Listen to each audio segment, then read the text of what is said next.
अस्सलाम वालेकुम। Welcome back to my channel with another video.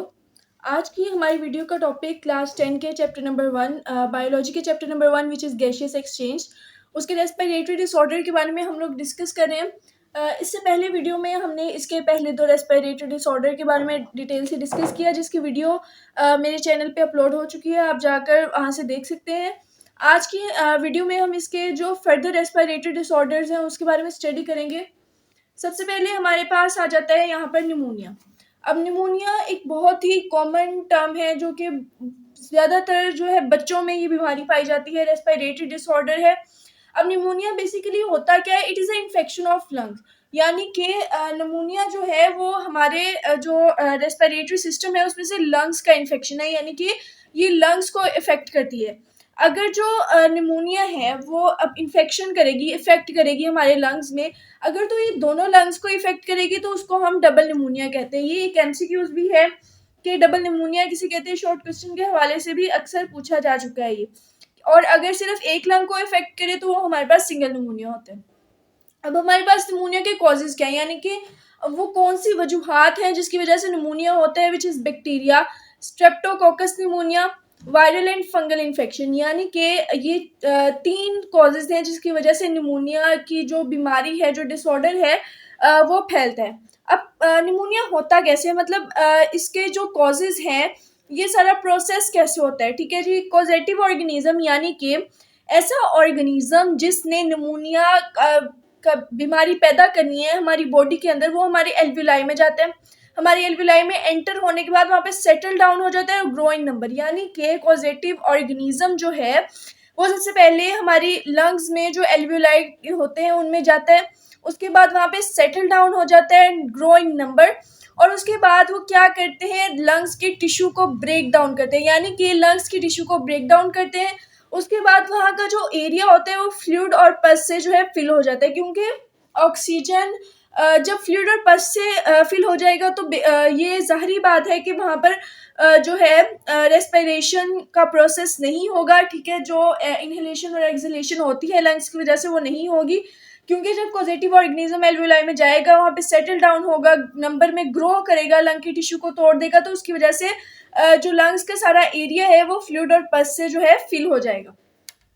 अब इसके सिम्टम्स आ जाते हैं हमारे पास। निमोनिया के सिम्टम्स है कोल्ड विद हाई फीवर, यानी कि बुखार के साथ सर्दी लगना, शिवरिंग, कांपना। जो निमोनिया पेशेंट होता है वो उसके जो बॉडी है वो शिवरिंग स्टार्ट हो जाती है, उसकी बॉडी कांपना शुरू हो जाती है। कफ, खांसी, शॉर्टनेस ऑफ ब्रीथ एक ऐसा सिम्टम है जो कि हर रेस्पिरेटरी डिसऑर्डर में पाया जाएगा, हर तरह का रेस्पिरेटरी डिसऑर्डर जो भी होगा, क्योंकि रेस्पिरेटरी डिसऑर्डर आपके रेस्पिरेशन के प्रोसेस को डिस्टर्ब करते हैं, जिसकी वजह से सबसे पहले जो आपको इश्यू आता है वो शॉर्टनेस ऑफ ब्रीथ होता है। उसके बाद जो आपका स्किन कलर है वो चेंज होता है, डस्की कलर हो जाता है। अब स्किन कलर क्यों चेंज होता है? Due to poor oxygenation of blood, यानी कि ब्लड की पुअर ऑक्सीजनेशन, क्योंकि जब हमने प्रोसेस पढ़ा है इसका ऊपर कि जब पॉजिटिव ऑर्गेनिज्म जाएगा लंग के टिश्यू ब्रेक डाउन हो जाएंगे और उसका जो एरिया है वो फ्लूइड और पस से फिल हो जाएगा। तो जब उसका सारा एरिया फ्लूइड और पस से फिल हो गया है तो वहाँ पर ऑक्सीजनेशन जो है वो बहुत पुअर होगी, लंग्स बहुत कम ऑक्सीजनेशन इनहेल करेंगे, ऑक्सीजन बहुत कम इनहेल होगा। अगर ऑक्सीजन इनहेल ही नहीं होगा तो कार्बन डाइऑक्साइड एक्सहेल नहीं हो पाएगी, तो स्किन कलर चेंज हो जाता है, डस्की और पर्पलिश हो जाता है, ठीक है जी। ये क्यों होता है? क्योंकि जो है हमारे ब्लड में ऑक्सीजन की जो ऑक्सीजनेशन होती है वो बहुत कम हो जाती है। अब हमारे पास आ जाता है निमोनिया का ट्रीटमेंट। जो निमोनिया एस्टोड निमोनिया से होता है वो तो वैक्सीन के ज़रिए से ठीक हो जाता है, और कुछ निमोनिया जो कि आम निमोनिया होते हैं, यानी कि किसी जो है मेजर बैक्टीरिया से नहीं होता, वो एंटीबायोटिक्स की मदद से ठीक हो जाते हैं। अब जी हमारे पास आ जाती है इसका हमारा जो चौथा रेस्पिरेटरी डिसऑर्डर है, विच इज़ एस्थमा। एस्थमा एक जो है बड़ी कॉमन सी बीमारी है जो कि बच्चों से लेकर बड़ों तक हर इंसान में पाई जाती है। बहुत asthma is a form of allergy, यानी कि एस्थमा एक ऐसी फॉर्म है एलर्जी की which cause inflammation of bronchi, more mucus production and narrowing of airways. यानी कि जो एस्थमा है ये हमारी ब्रोंकाई को इन्फ्लेमेशन करती है, यानी कि ब्रोंकाई में सोजिश आ जाती है, जिसकी वजह से ज़्यादा म्यूकस प्रोडक्शन होती है और हमारी जो एयरवेज है वो नैरो हो जाती है। अब इसके इफेक्ट क्या होते हैं? Bronchi and bronchiole become sensitive to different allergens, क्योंकि हमने पढ़ा कि अस्थमा की वजह से हमारी ब्रोंकाई जो है उसमें इन्फ्लेमेशन आ जाती है। तो अस्थमा के पेशेंट के में क्या होता है कि उसके जो ब्रोंकाई और ब्रोंकियोल होते हैं वो डिफरेंट एलर्जेंस के साथ जो है सेंसिटिव हो जाते हैं, यानी कि एलर्जेंट स्पेसिफिक हो जाते हैं। For example dust, smoke, perfume. मुख्तलिफ तरह के लोगों को मुख्तलिफ तरह की एलर्जी हो जाती है। किसी को डस्ट एलर्जी हो जाती है, किसी को स्मोक एलर्जी हो जाती है, कोई परफ्यूम से एलर्जी है, किसी को पेंट की स्मेल से एलर्जी है। यानी कि अस्थमा एक ऐसी बीमारी है जो कि आपके ब्रोंकाइज में जाकर उनको इस कदर सेंसिटिव कर देती है कि हर इंसान जो है ये पर्सन टू पर्सन वेरी करता है। हर इंसान, ज़रूरी नहीं कि अगर किसी को डस्ट से एलर्जी है तो दूसरे बंदे को भी डस्ट से ही एलर्जी होगी। अगर किसी को डस्ट से है तो दूसरे को स्मोक से हो सकती है, परफ्यूम से हो सकती है। तो इसी तरह मुख्तलिफ एलर्जन से सबको सेंसिटिव हो सकते हैं। और उसके बाद जो दूसरा इफेक्ट है कि when exposed to allergen, sensitive airways show immediate and excessive response. अब जिस एलर्जेंस के लिए वो सेंसिटिव है, यानी कि जिसकी वजह से उनको वो तकलीफ है, जो उनको बीमारी है। फॉर एग्जांपल अगर किसी को डस्ट एलर्जी है तो अगर वो डस्ट के पार्टिकल के साथ एक्सपोज करते हैं तो हमारे जो सेंसिटिव एयरवेज हैं, क्योंकि एयरवेज जो हमारी सांस की नालियां हैं वो इस कदर सेंसिटिव हो चुकी होती हैं कि वो फौरी और एक्सेसिव रिस्पॉन्स, यानी कि शदीद हद तक जो है रिस्पॉन्स देते हैं। Patient feel difficulty in breathing, यानी कि जो मरीज़ है उसको सांस लेने में दुश्वारी पेश आएगी। इट इज़ बेसिक जो मसला होता है, सबसे पहले आपकी शॉर्टनेस ऑफ ब्रीथ, यानी कि आपको सांस का मसला पैदा होता है। आपको कोई भी रेस्पिरेटरी डिसऑर्डर होगा, उसकी वजह से सबसे पहला जो मसला आपके साथ होगा वो आपका सांस का मसला होगा।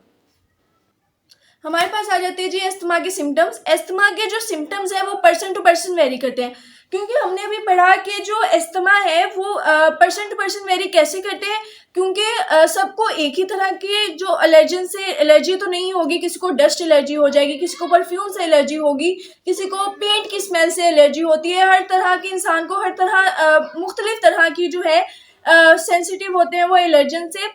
तो सिम्टम्स इसके वेरी करते हैं। डस्ट एलर्जी के जो पेशेंट है उसके सिम्टम्स और होंगे, जो स्मोक एलर्जी है उसके सिम्टम और होंगे, जिसको परफ्यूम एलर्जी है। लेकिन जो मेजर सिम्टम है जो कि हर तरह के एलर्जेंस में पाए जाते हैं, हर तरह के पेशेंट, अस्थमा के हर तरह के पेशेंट में पाए जाते हैं, वो मेजर सिम्टम्स है shortness of breath, specially at night. जब रात के वक्त जो अस्थमा के पेशेंट हैं उनको सांस लेने में ज़्यादा दुश्वारी पेश आती है। Wheezing, whistling sound and breathing out. जब आप सांस लेते हैं तो आपकी जो है आवाज़ एक विस्लिंग साउंड पैदा होती है। ठीक है जी। कफ, खांसी, चेस्ट टाइटनेस। चेस्ट टाइटनेस यानी कि आपको अपने चेस्ट पे खिंचाव महसूस होता है जब आप सांस लेते हैं। सबसे बड़ा मसला अस्थमा के पेशेंट का सांस का मसला होता है। ठीक है जी। उसके बाद इसके ट्रीटमेंट की तरफ आ जाए।